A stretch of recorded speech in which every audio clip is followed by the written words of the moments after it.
Welcome back to FMPD Roll Call. I'm Megan Fuentes, the Public Information Officer. Today, we're taking a closer look at one of our newest initiatives, the Crisis Response Unit, a partnership designed to better respond to individuals experiencing mental health or behavioral crises. Joining me are Sergeant Antonini, who helped lead the development of this program, and Heather Cross of the Center for Progress and Excellence, which provides the behavioral health clinicians who respond alongside our officers. Roll call begins now. Well, I'd like to get started first for learning a little bit about the background for each of you. So if Sergeant Antonini, would you like to go first? Sure. What would you like to know? Everything. Your educational background, what got you started here. All right. So I'm originally from Cleveland, Ohio. I was a patrol officer up there for several years, made the transition down here to Florida and decided on FMPD as a place to go. I've been here now for close to 22 years. I've done everything from basic patrol to housing to detective division, homicide, where I spent the majority of my career, about 12 years there. I got promoted to sergeant in 2019, did some stints around the agency in training, internal affairs, community engagement, and then finally brought me here to the Crisis Response Unit. I have 2 master's degrees, and that's about it. What are your master's degrees in? I have one in forensic psychology and one in behavioral analysis. So you've basically done everything. In this department, you've been everywhere and done everything. Yeah, I guess you could say that, sure. Heather Cross, what about you? Can you tell me a little bit about your background? Yeah, so I come from Indiana. So I'm a Midwestern, received my bachelor's degree from Ball State University in psychology, and then went back to school and double master degree as well. I do have a certification, or what we call a CAP. So I'm a certified addiction professional. So I have a history in substance use counseling. Got my master's degree in executive development and public service, as well as adult continuing higher education.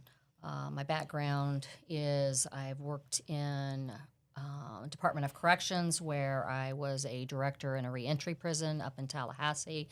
I've taught at the college level criminal justice classes, started my career in case management in mental health, as well as MAT treatment, so medically assisted treatment. Went on to be a parole officer for 10 years, worked at transitioning people back into the community after they were released from prison on parole. And then, like I said, moved down to Tallahassee, Florida in 2015 as a director of a reentry prison. Then transitioned further south, where I operated a homeless shelter here in Lee County, and then was provided the opportunity to become a CEO of a mobile crisis response team, also known as CPE, and been in this position for about 5 years. So a lot of experience between both of you, essentially. Yes, I'd say so. So tell me about this partnership. How did this all start?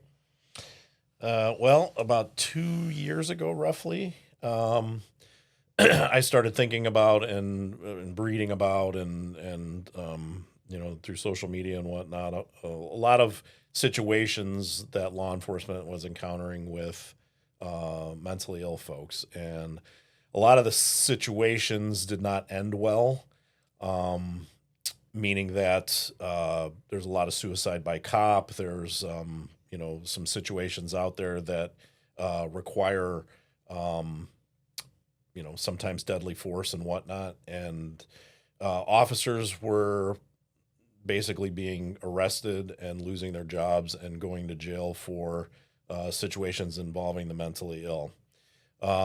So having watched that and, doing some research, I realized that something had to be done, because based on what I knew, at least here at our department, and which our department does a very good job of, but other departments are severely lacking in training for dealing with the mentally ill.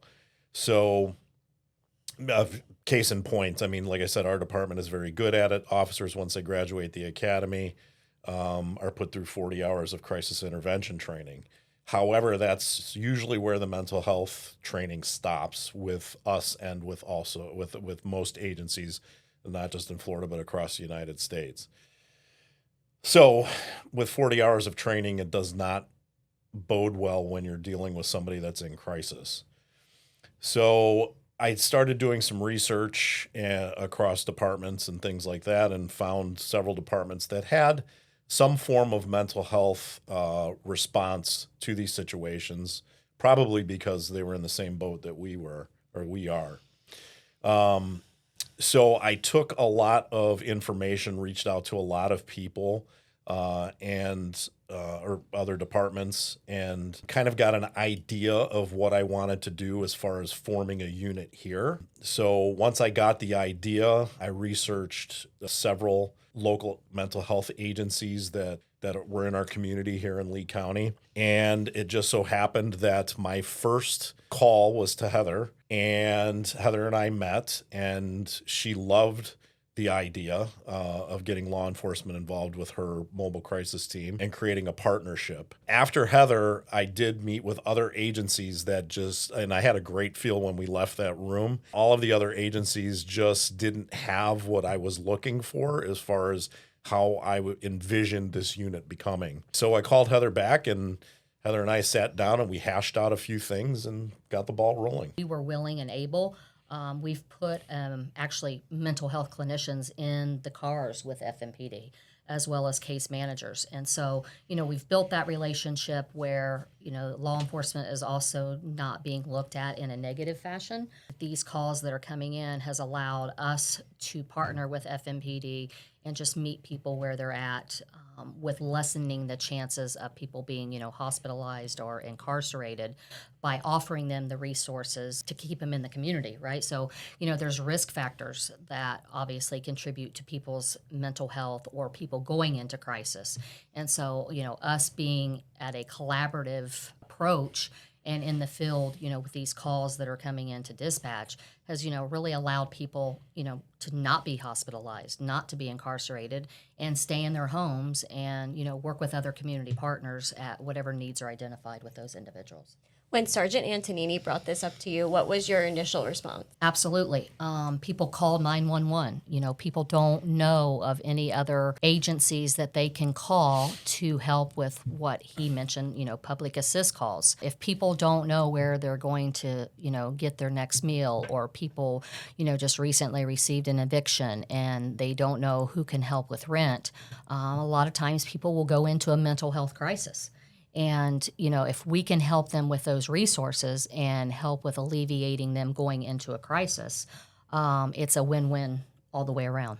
And for both of you, what have you seen around Fort Myers that made this unit materialize? What I did as part of the research was I looked into our calls for service. I actually had dispatch track the calls that turned out to be mental health related. And once I was able to acquire that data, it showed that roughly 60% of our calls were involving either somebody in crisis or somebody that was mentally ill. So that's a lot to put on the officers, a lot to deal with on a call for them.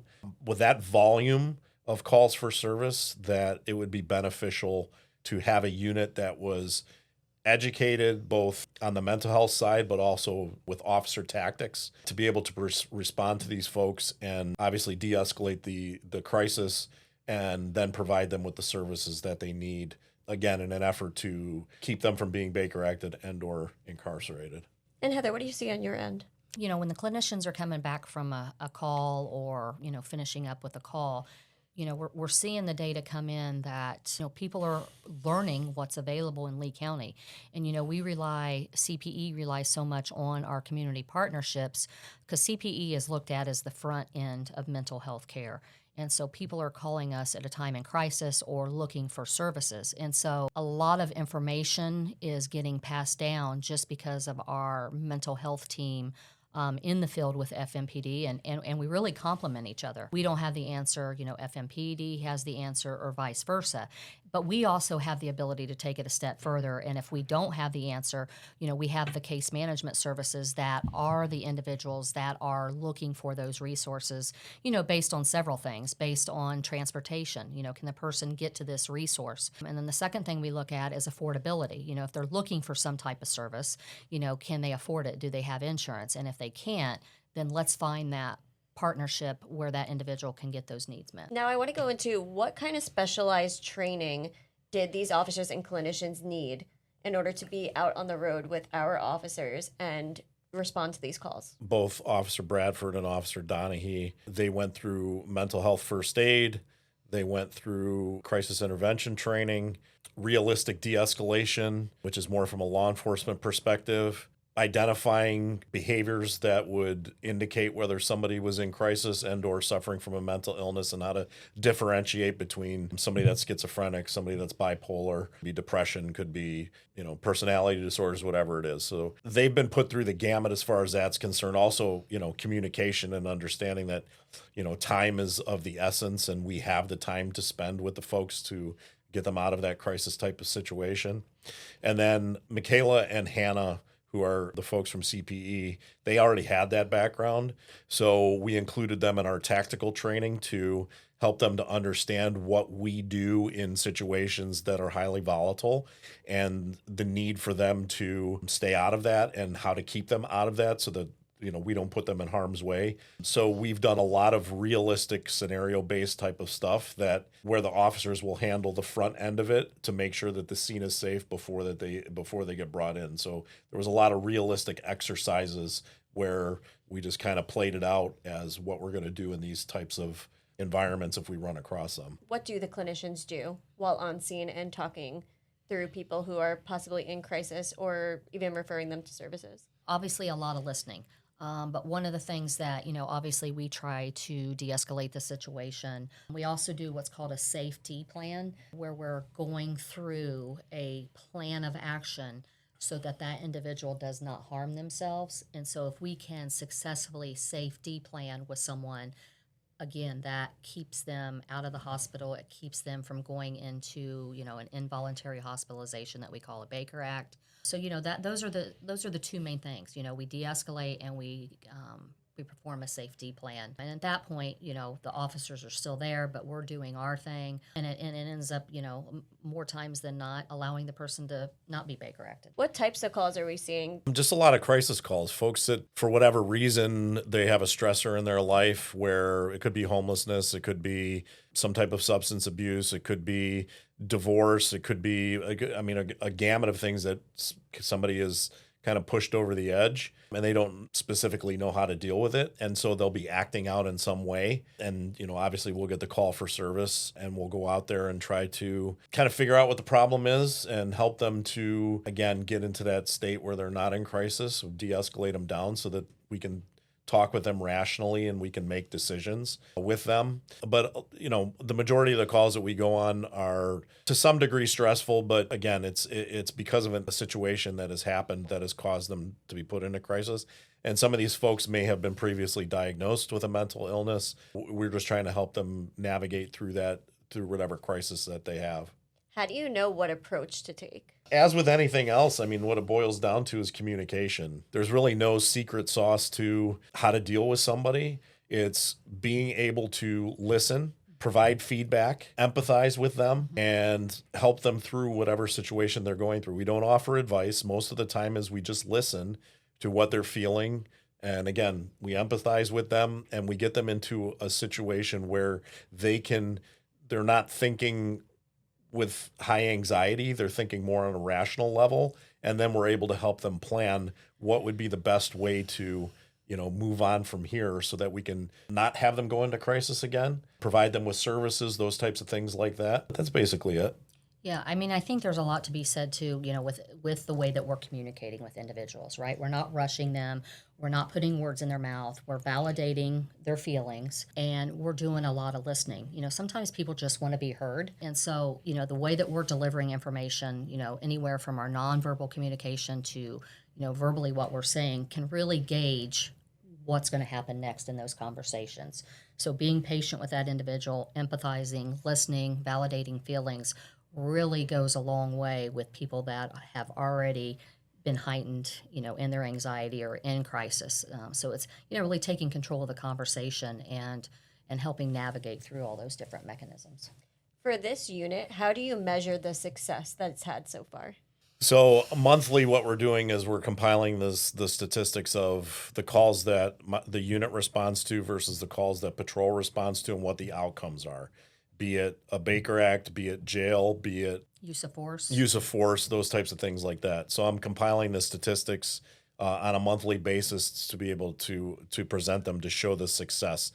Our diversion rate is higher than the national average right now, which is really good over the last 2 months. And so we want to keep that off because, again, the purpose of this unit is to divert somebody from being Baker Acted and or being incarcerated.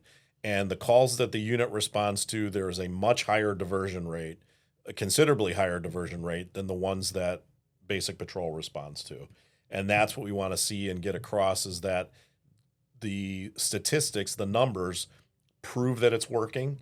And the more that we focus on this and get the unit to build, or obviously make the unit bigger, the more success we're going to have with those diversions, which obviously is going to save the jail money. It's going to save the facilities money, the hospitals and whatnot, because we're able to handle the situation on the front end. What do you want the community to know about this unit? It is a brand new unit with FMPD and our partnership with you, Heather. So please explain, or just anything you would like the community to know that we haven't already expressed so far. From my end, I want the community, if they can't remember our number, and our services are 24 hours a day, 7 days a week.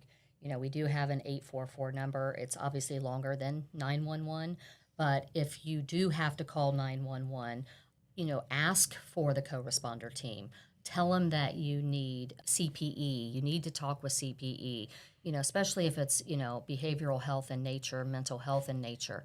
Just getting public awareness out there that, we're broadening our partnerships because we know mental health is a real thing. There's still a stigma behind mental health. And so, having the partnership with FMPD allows us to broaden much bigger and assist on the calls that we aren't getting, but maybe should come to CPE, so that we are alleviating more crises in the community. That's what I would say from my end, is just awareness about the unit, awareness about all of our services are free, and all of our services are mobile. So, nobody ever has to come to us. We go to people. We've been out on 75 before talking with people. We've been in gas stations. We've been in parks. And so, having FMPD have a broader range of calls that come in allow us to reach people through that partnership as well. Thank you both for joining me and for the work you're doing to keep our community safe and supported. The Crisis Response Unit is a great example of how teamwork and compassion can truly change outcomes. Until next time, thank you for listening to FMPD Roll Call.